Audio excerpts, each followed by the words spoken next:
Hey, what's up, guys? It's Andrew Santowski. I'm making you another UFC Fight Night prediction video. This time a couple days earlier.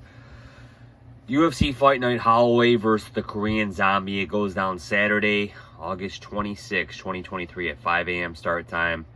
Going down from Singapore. We have Max Holloway going against the legend, the Korean Zombie. And I think Max Holloway's kind of been calling for this fight for a while. And I think the Korean Zombie has wanted it as well. It's kind of a legends fight between two legendary featherweight fighters. Obviously, Korean Zombie's nearing the twilight of his career. Well, let's get into it. Prelims: Singwoo Choi against Charno Aarons.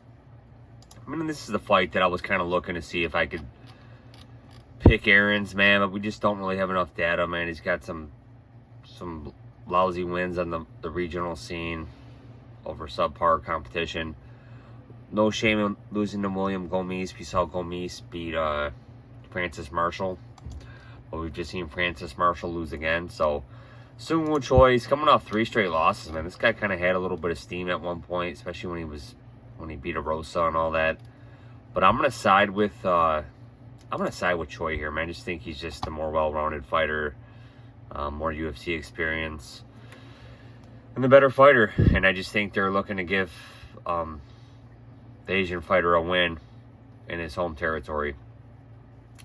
Na Liang against JJ Aldrich. This is like a squash match. Don't really understand why Liang's still in the promotion. She's lost 2 straight, doesn't have a win in the UFC, and I actually think JJ Aldrich, I think she is a serviceable women's flatweight fighter, man. And like I said, no shame in a couple of these losses, but I do expect her to get back on the winning track here.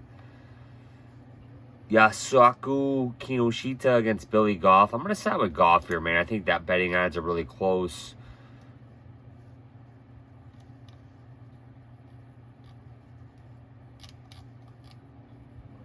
Kinoshita's coming off a loss to Adam Fugit in his last fight. We saw Fugit just get destroyed 2 in his previous fight. Billy Goff, he's coming off the Contender Series, so he hasn't fought in a year. It's going to be very interesting. I think he had a come from behind win. I'm going to side with Billy Goff here to pick up the win. Keenan Song against Rolando Bedoya. 2 guys that are coming off losses. Song lost to Ian Gary. Bedoya, I think, lost to Chaos Williams, if I'm not mistaken. Yep. I'm going to side with Bedoya here, man. This guy's not a bad guy. Throws high volume. But, like I said, I wouldn't, like I said, there's not a whole lot of confidence in a lot of these picks just because, you know, you don't know what the referee situation's going to be like over there and whatnot. And, you know, some of these Asian fighters that are underdogs, they might turn up over there. You know what I'm saying? They might put on a heck of a performance. But, I'm going to side with Bedoya here. He is a 3.5 to 1 favorite. Cheating Ninja Kalani against Michael Oleksiejczuk. I'm going to side with Oleksiejczuk here, man. I'm just not really super confident in this pick.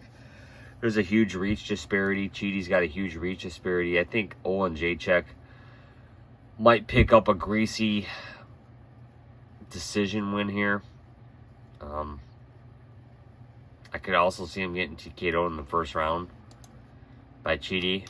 But, I mean, just like I said, no real confidence in this pick. But, I'm going to side with Oleksiejczuk, but he's got to overcome that reach.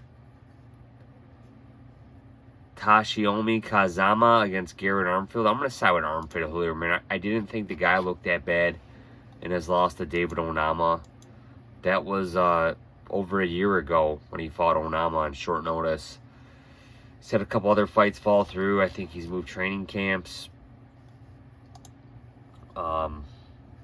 Like I said, this is at his natural weight class of 135. Kazama's coming off a loss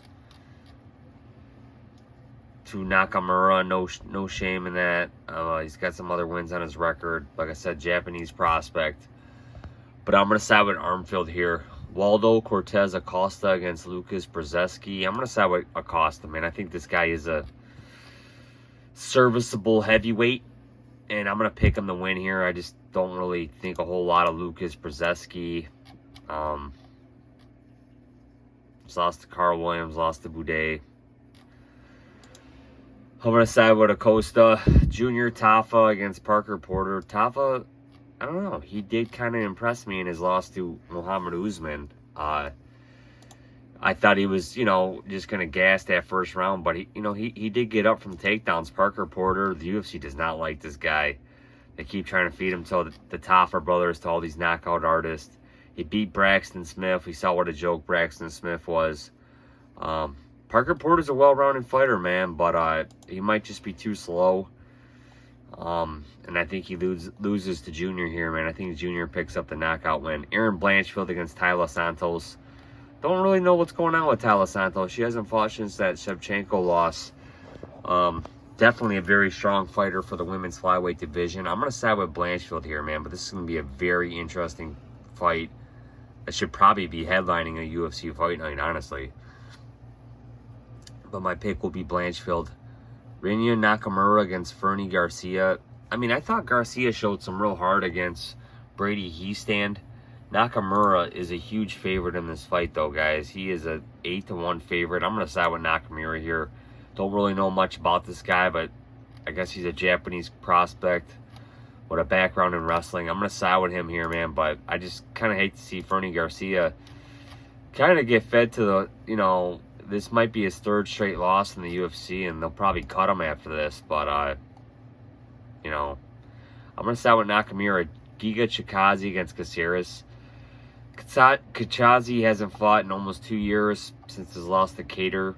Caceres has really impressed me, man. This guy's really turned his career around. He's 35 years old. They're both 35. Beat Pineda, beat Arosa. I don't know, man. I think if he resorts to some grappling against Giga, he can pick up this win here. I don't know. I just think Caceres is a dog. And he normally fails once he gets a step up in competition. But we haven't seen Giga in a while. Caceres has been active. I'm going to side with Caceres here. Anthony Smith against Ryan Spann. The rematch that probably not many people asked for. And I don't know why they're making this fight, guys. But I figured the UFC kind of wanted Spann to knock out Smith in their first fight back in 2021. So I'm kind of at a loss for words why they're making this happen. Maybe there was just nobody else available. But like I said, they fought in September of 2021. And, I'm not high on either of these guys. Spann is like one round or bust. Smith is, he wants to commentate. He doesn't want to fight anymore. He's probably doing this for the check. Don't know why he's doing this. Doing this because the UFC told him, hey, this is what you got to do, man. I'm going to side with Spann here, man. But if Spann can't get this done in the first round, he's probably going to gas. And Anthony Smith will probably take over and sub him, man. But I just can't understand why they're making this rematch. There's no incentive for Anthony Smith to take this. I'm going to side with Ryan Spann by first round knockout. But like I said, you can't trust. I don't trust either side. Max Holloway against the Korean Zombie. I'm going to obviously take Max Holloway. He's a 7 or 8-1 favorite. I think he's going to get the job done against the Korean Zombie. It would be something if the Korean Zombie pulls it off, man. I mean,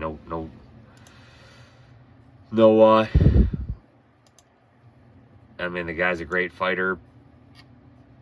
I'm glad he got the shot against Volk in April of 2022. That was his last fight.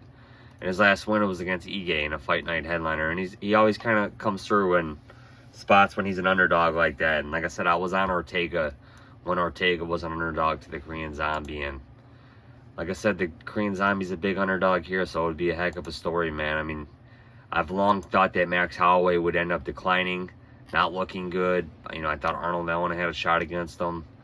But he outpointed that one and looked good, and his chin held up. But he just looks too slow for Volk. He's held up against Jair. You just kind of wonder when the wheels are going to come off for Holloway, but I don't think it's here yet, and I think Holloway's making the right decision staying at 45 while his body will still let him make the weight. But like I said, I'm going to side with Holloway here, guys. But guys, here are my picks. Holloway, Spann, Caceres, Nakamura, Blanchfield, Tafa, Cortes-Acosta, Armfield, Oleksiejczuk, Bedoya, Goff, Aldrich, and Choi.